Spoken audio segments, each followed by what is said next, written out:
ഇവർക്ക് എല്ലാവർക്കും ഫ്രഷ് ആയിട്ട് ഡെയിലി ഫുഡ് വേണം. എനിക്ക് ഷൂട്ടുള്ള ദിവസം രാവിലെ 6 മണിക്ക് പോകണം. ഞാൻ രാത്രി 10:30 ആവും. അതായത് 9:30 വരെയാണ് നമ്മുടെ സമയം. അത് കഴിഞ്ഞ് 1 മണിക്കൂർ വണ്ടി ഓടിച്ചാണ് ഞാൻ തിരിച്ച് വീട്ടിലെത്തണേ. ഇത് കഴിഞ്ഞ് വന്നിട്ട് പിന്നെ കുക്ക് ചെയ്യലൊക്കെ നടക്കും. പക്ഷെ ക്ലീനിങ്ങും എല്ലാം ഒരുമിച്ച് എനിക്ക് ഒറ്റയ്ക്ക് ചെയ്യാൻ പറ്റില്ല. അപ്പൊ മക്കളാണ് അടിക്കുവാണെങ്കിൽ ഞാൻ പറയാം അവരോട്, മോനെ ഒന്ന് തുടയ്ക്കാമോ എന്ന് ചോദിക്കും. അവര് തുടച്ചു തരും. ഞാൻ ചെയ്യില്ലേ?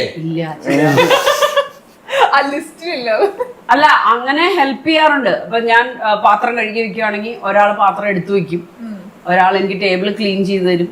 പപ്പ പ്രോമിസ് ചെയ്യും. എന്താന്നറിയാമോ, റിച്ചു മമ്മിക്ക് അത് ചെയ്തു കൊടുക്ക്, റോണി മമ്മിക്ക് ചെയ്തു കൊടുക്കടാ, മമ്മിയോട് ഒറ്റയ്ക്കാണ് ചെല്ലടാ.